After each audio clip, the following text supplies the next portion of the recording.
di sini bersama aku dan Mbak Eva, bunda-bunda, masih dalam bahasan kita tentang single mother.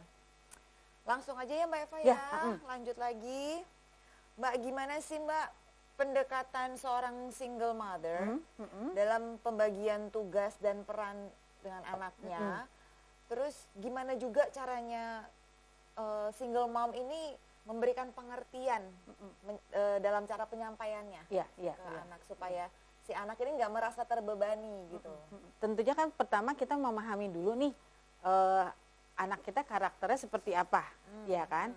Karakternya seperti apa sebelum anak membahas tentang tugas-tugas yang akan dilalui bersama gitu ya.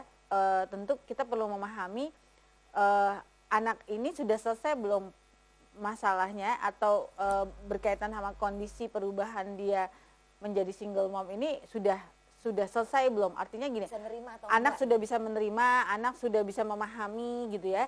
Dan kita pada step yang berikutnya di mana sudah membicarakan dan kita membagi tugas gitu ya. Nah, membagi tugas itu menjadi sesuatu yang menarik nih gitu ya. Karena sebetulnya bisa jadi trial and error, bisa jadi berhasil, bisa jadi enggak. Dan yang paling penting adalah single mom tidak pernah menyerah untuk mencoba lagi gitu ya. Jadi intinya gini, pada saat kita pada anak yang SD itu yang dibutuhkan adalah konkret. Artinya kita mesti melihat dengan adanya kondisi menjadi single mom, apa yang terjadi, tugas-tugas apa yang tidak bisa diselesaikan. Yang tidak bisa diselesaikan ini didiskusikan. Nah, pada anak yang SD kita akan bahas untuk bagian yang ini misalnya siapa ya yang ngunci pintu gitu ya. Aku bisa ngingetin, nah karena dia belum tentu bisa mengunci pintu dengan benar gitu ya. Tapi itu kita hargai. Iya, kalau gitu kamu bagian mengingatkan bunda untuk bunda mengunci pintu misalnya gitu ya. Kemudian yang akan membantu kalau misalnya pulang kemalaman dan ini tuh siapa gitu ya. Nah itu didiskusikannya dengan konkret kalau untuk anak SD. Jadi artinya benar-benar pekerjaan apa yang memang terlihat tidak ada yang mengerjakan dan dia mau terlibat di bagian yang mana gitu ya. Karena kan tidak, artinya gini, jangan sampai anak merasa terbebani, nggak ada, sekarang sudah tidak ada ayah jadi kamu harus lakukan ini, tidak begitu. Tapi kita melis tugas-tugas apa yang kira-kira memang bolong atau tidak ada yang mengerjakan, kemudian di bagian mana anak-anak bisa lakukan. Nah, untuk yang SD tentunya sesuatu yang sederhana, sesuatu yang praktis, sesuatu yang bisa dia kerjakan dan dia bisa pernah mengamati dan pernah mencobanya gitu ya. Kemudian untuk yang SMP tentunya bebannya yang bisa dilakukan adalah peran apa yang bisa kamu lakukan buat adik.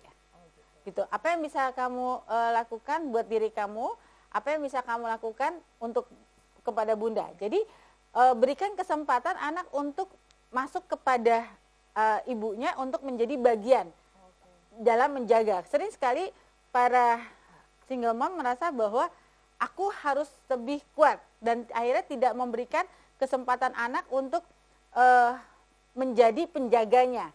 Walaupun kita tidak meminta dia menjadi sesuatu yang berat, terbebani, tapi lebih kepada anak menjadi ada apa?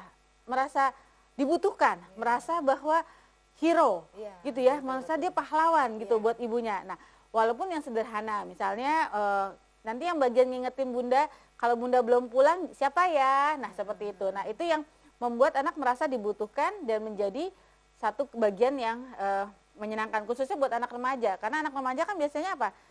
Bundanya yang banyak aturan, anaknya tidak bisa memberikan aturan. Nah, jadi kalau bisa memberikan pada remaja juga bisa mengikuti bahwa aku mau bantu bunda di sini gitu.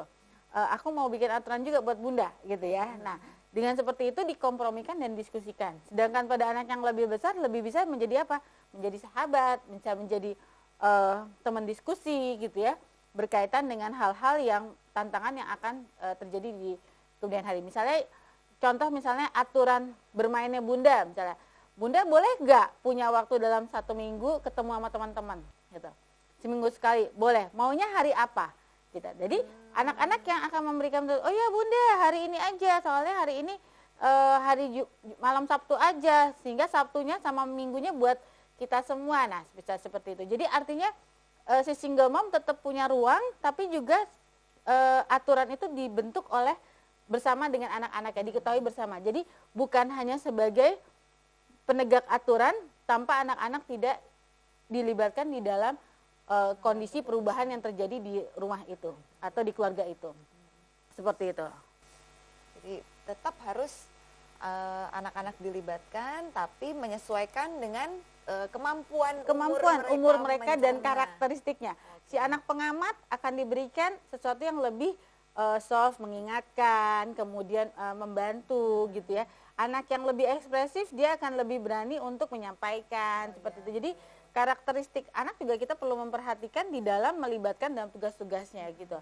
Bisa jadi tugas-tugas ini juga mengembangkan potensi dia. Yang anaknya penakut akhirnya mengembangkan diri. Anak yang tadinya tidak peduli sama adiknya, kita akan bilang karena sekarang kita saling menjaga, kakak akan menjaga adik akan menjaga kakak misalnya gitu. Atau kakak akan mengingatkan bunda gitu. Jadi artinya semua merasa bahwa oh ya emang aturannya kita harus saling peduli, kita harus saling mengingatkan dan seterusnya gitu. Nah, ini pertanyaan aku selanjutnya nih Mbak, kaitannya masih dengan pertanyaan nomor 1 juga tadi kan ya. Apa sih Mbak yang bisa dilakukan seorang single mom dalam kaitannya dengan psikis tumbuh kembang, mungkin lebih ke mental ya, mentalnya anak. Terutama aku mau lebih spesifiknya lagi, kalau anaknya nih yang gimana ya, tertutup, terus nggak mau terbuka, dia ngeras ya, tertutup Mbak, jadi nggak bisa apa yang dirasakan setelah kehilangan seorang ayah, dia diam aja udah. Gitu, ya bisa lebih ke berontak tapi dengan diam gitu ya. Nah sebetulnya kembali lagi, single mom itu kan pasti akan kenal dengan anaknya. Jadi yang paling penting itu pada saat kejadian kondisi perubahan yang ada di dalam keluarga, yang perlu dilakukan adalah kita mengecek dulu kondisi perasaan masing-masing anak dengan karakteristiknya masing-masing. Paling gampang adalah biasakan untuk menggunakan skala di dalam perasaan. Nak, kamu dengan kondisi bunda sekarang jadi single mom, perasaan kamu gimana? Nah, ajarkan anak untuk bisa mengenali perasaan. Kesal, sedih, marah, benci, apa nak? Gitu. Jadi kita pancing, menebak perasaan jauh lebih baik daripada dia tidak kita tanya. Nah, kalau menebak salah nggak ada masalah. Nanti dia akan membetul, enggak, aku nggak benci, tapi aku nggak nyaman aja. Oke, nggak nyaman. Baru kemudian kita ukur. Anak perlu mengetahui seberapa sih kondisi dia ukur. Skala perasaannya, 1 sampai 10 nggak nyaman, kamu di skala berapa nak? Gitu. Oh, di skala 7. Oke. Apa yang membuat skala 7? Karena begini-begini gitu ya. Nah sekarang apa yang bisa bunda lakukan untuk bisa kamu merasa nyaman? Kamu merasa nyaman butuh di skala berapa? Aku butuh cuma di skala 5. Oke, untuk bisa ke skala 7 ke skala 5, apa yang bisa aku lakukan? Aku kepengen bunda lebih banyak di rumah. Misalnya kayak gitu.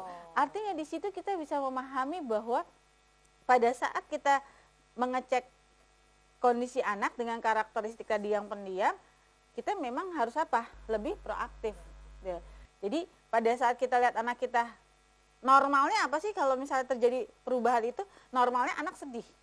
Tapi pada saat anak menampilkan kondisi tampil baik-baik saja, kita harus lebih sensitif dan lebih perhatian. Kenapa ya? Apakah dia ingin menampilkan baik supaya tidak menyakiti perasaanku, misalnya sebagai ibu. Nah itu yang perlu kita dampingi. Nah caranya apa? Ya punya special time. Kadang kita sebagai single mom, pada masa di awal berat sekali. Berat sekali berkaitan sama apa? Menjelaskan status kita. Kalau kematian tuh jelas bahwa ya dia jadi single mom karena ditinggal suami meninggal. Jelas, tapi pada saat bercerai itu bukan hal yang mudah untuk menjelaskan pada lingkungan luar bahwa kondisi saya sudah berubah. Si anak juga sulit untuk menjelaskan pada lingkungan luar bahwa kondisi saya sudah berubah loh, saya sudah tidak ada ayah, hanya ibu saja yang memang mengasuh saya. Nah itu juga berbeda. Artinya pada saat seperti itu si ibu, si single mom masih sulit untuk menyelesaikan persoalan-persoalan psikologisnya, si anak menjadi terabaikan. Nah, betul. terabaikan padahal tadi harus dibalik. Kalau kita nggak bisa menyelamatkan diri kita, artinya kalau kita nggak beres dulu dengan kondisi kita, penerimaan diri kita bahwa yes, saya mesti menjadi single man, yes, saya harus ini yang harus saya lalui, yes, saya harus menyelesaikan diri. Nah, itu yang harus diselesaikan dulu sama si ibu, baru si ibu bisa nolong si anak. Ingat, filosofinya apa? Pertolongan pada saat di pesawat. Iya, betul. Iya, oksigen kita dapetin, kalau kita sama anak, kita kasih siapa dulu? Selamatin diri kita dulu. Selamatin orang tuanya dulu, orang dewasa baru kita kasih anak. Begitu juga pada saat kondisi masih single mom, orang tua harus memberikan oksigen buat dirinya dia dulu dengan menerima, kemudian dengan dia bisa menyelesaikan diri sehingga dia yang tadinya shock, yang tadinya tidak berdaya, mulai berlahan-lahan mencari tujuan apa yang akan dia lakukan, gitu. Sehingga dia punya tujuan yang akan dia lakukan bersama dan bisa mengajak anaknya untuk mencapai tujuan itu bersama-sama, gitu. Gitu. Mudah-mudahan single mom di sana kuat semua ya. Iya. Ya, betul. Semoga single mom di luar sana semuanya mama-mama yang hebat dan bunda bisa. Oke, sekarang kita akan break dulu lagi nih, betul. Mbak Eva. Nanti kita berdua akan kembali lagi. Bunda jangan kemana-mana, tungguin aku dan Mbak Eva ya.